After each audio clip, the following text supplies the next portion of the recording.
In 2012, two families left the city. They left most of their worldly possessions behind, along with the conveniences of modern American living. It's today that these two families have relocated themselves in the mountains of the American Ozarks to build for themselves a more sustainable and fulfilling lifestyle.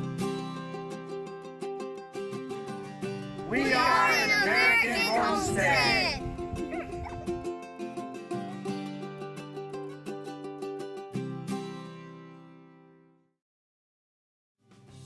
This week on An American Homestead, why we choose to grow and raise our own food. Guinea hens means declaring war on ticks, and we take a look at homeschooling on the homestead. Thanks for watching, and be sure to visit us online at anamericanhomestead.com.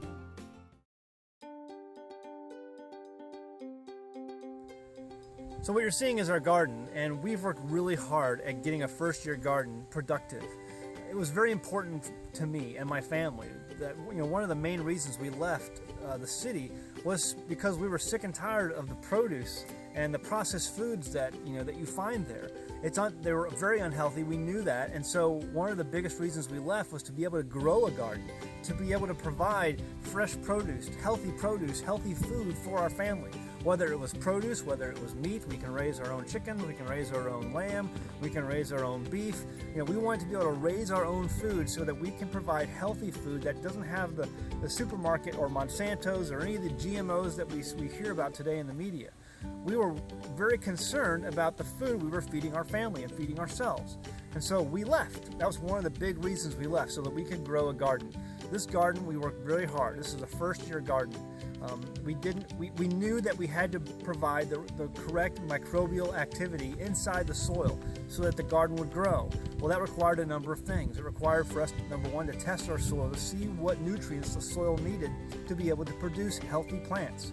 And so we worked very hard at providing those nutrients. After we had the soil tested, we worked very hard at providing certain manures and certain essential minerals to our soil so that they would produce well, so it would produce well. And it has so far.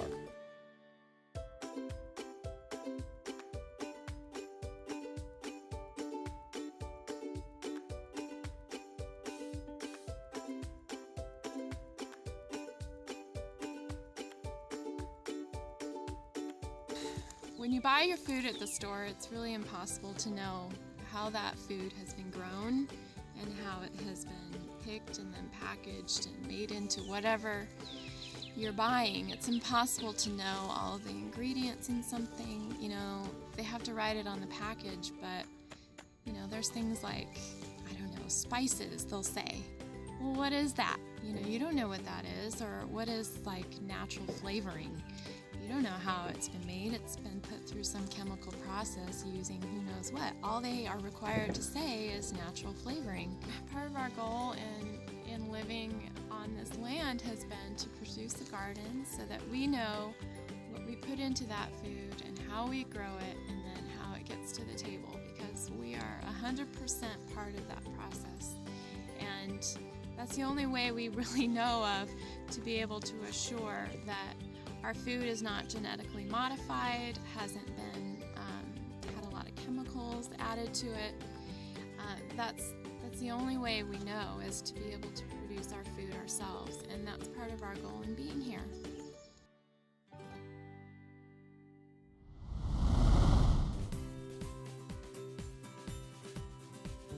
Well, last winter we got guinea hens for our homestead. 15 guineas.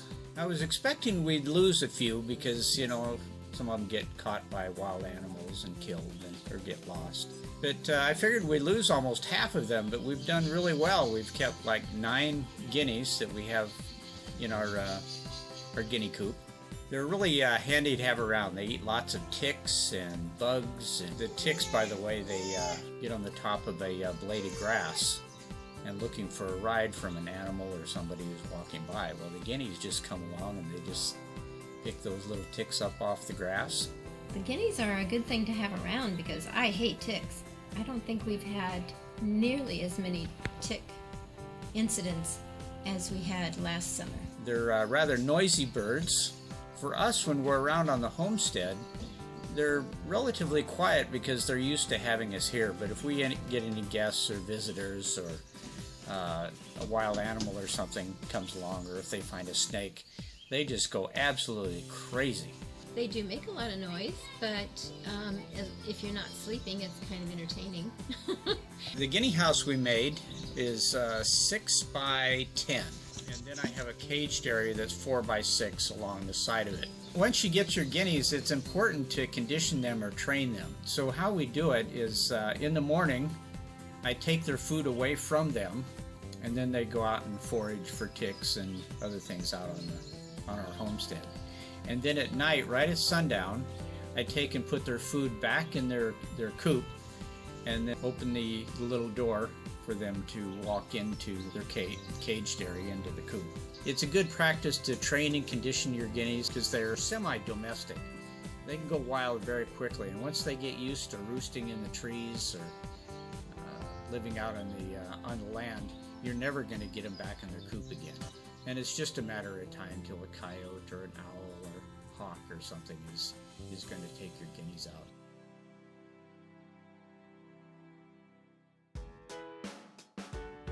It's kind of rainy today, and I'm one of those people who I've learned never to complain about the rain again, because when it rains, our well gets filled up, we have lots of water, the plants get watered, the animals get watered, and so before, I think when I lived in the city, rain was more just an inconvenience than anything else. You had to run to, when you parked your car, you had to run inside to get out of the rain, or you had to, there was adverse driving conditions when it rained. It was just like a nuisance. But, after living here off-grid with no electricity and surviving only on our well water and the water we pump out of our other well, it's driven home the point that the people who lived a long time ago really relied on the water. It was important to them. People who lived a long time ago, for them, it was catastrophic almost. And so when it doesn't rain here and our well is in danger of not getting filled up, or, the drought conditions for our garden, it's very important that it rains. And so I'm never going to be one to complain about the rain ever again. When it rains, I lift up my hands and give thanks, because it's so important for us to actually have rain on our gardens and for our animals and for us. So I love the rain.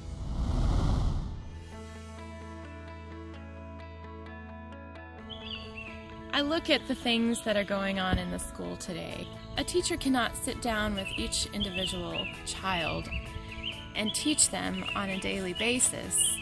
And I feel like every classroom has to teach to the lowest common denominator of how each child is doing on their tests. I feel like that there's a lot of information out about homeschool now. There's a lot of information to show that homeschool kids excel. That's not necessarily the reason why I homeschool, although that's a good byproduct of homeschool. I think for me, the importance of being able to teach my children what I want them to learn. I want my kids to learn to learn. And we teach our kids throughout the day. I think any homeschool mom would tell you that we teach them throughout the day. They ask questions, and we're able to explain something throughout the day as we do our regular work. And that's a big difference between being at school and being at home. I'm really glad we homeschool.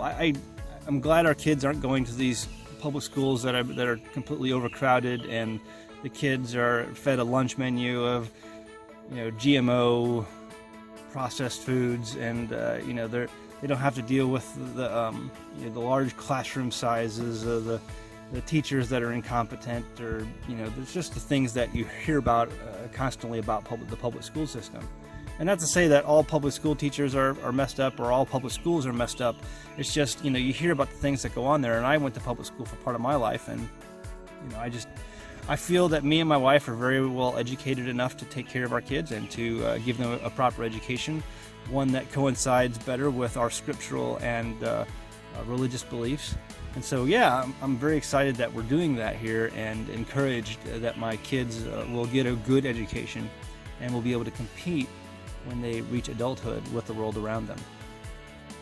There's so many homeschool curriculums out there. I mean, it seems like there's a million, and some people pick and choose from some curriculum and other curriculum to teach maybe different subjects, or some people don't have a curriculum at all, and that's what works for them, and they choose what they want to teach their kid on a day-to-day basis. For me, I have a curriculum that I pretty much stick to. It's a tried and true curriculum that's been tested over a long time. I use the Rod and Staff curriculum that was developed by the Mennonite Church for their private schools. They don't actually use this curriculum anymore in their schools. They use the Christian Light education curriculum. But I love the Rod and Staff curriculum because it is so focused on the kind of life that we are living. It's focused on the rural farm life that we live. And so, when we look around, we have a pond on our property, and in the spring, the frogs came out in full force and they were chirping so loudly. And the other day when my son and I were working on the different seasons, and it talked about the spring and how the frogs would chirp in the ponds in the spring. And, he got really excited because he can relate to that. That's something that he knows because he's lived that. And so now, he knows that in the spring the frogs come out in the pond. Well, the curriculum reinforces our life, and I love that. I also love that it's not super frilly, it doesn't have a lot of colored pictures, and colored pictures may be nice, but they also make for very expensive textbooks, and I can homeschool my kid for around $100 a year purchasing our curriculum. And if you've never priced curriculum, you don't know how expensive it can be, but I love the Rod and Staff because they make homeschooling affordable. I can buy all of our textbooks and workbooks and everything for the year for around $100, which is very affordable. For homeschool moms out there who maybe look at me and think I have it all figured out, I think we learn as we go, and I've been so blessed recently by others who have just encouraged me along the way, because homeschooling can be difficult and can be frustrating. There was a specific homeschool mom that I asked some questions to, and she really encouraged me, and she gave me some ideas, and I'm so thankful for that. Keep in mind that, there are homeschool moms out there who have been down the same road, and find one that can be helpful and ask your questions, because they have a wealth of knowledge.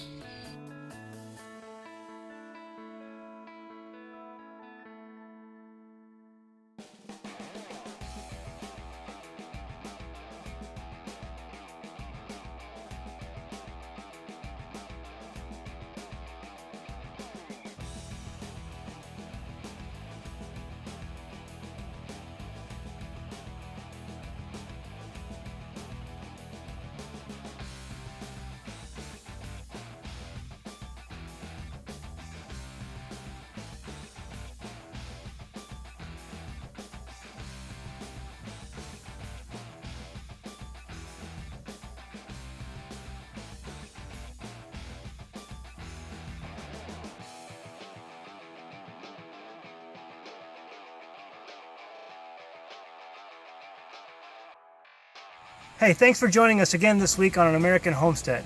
Be sure to subscribe to our YouTube channel and like us on Facebook.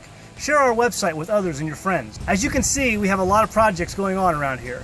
Tune in next week to see exactly what we're up to and to see how it all turns out. See you next week on An American Homestead.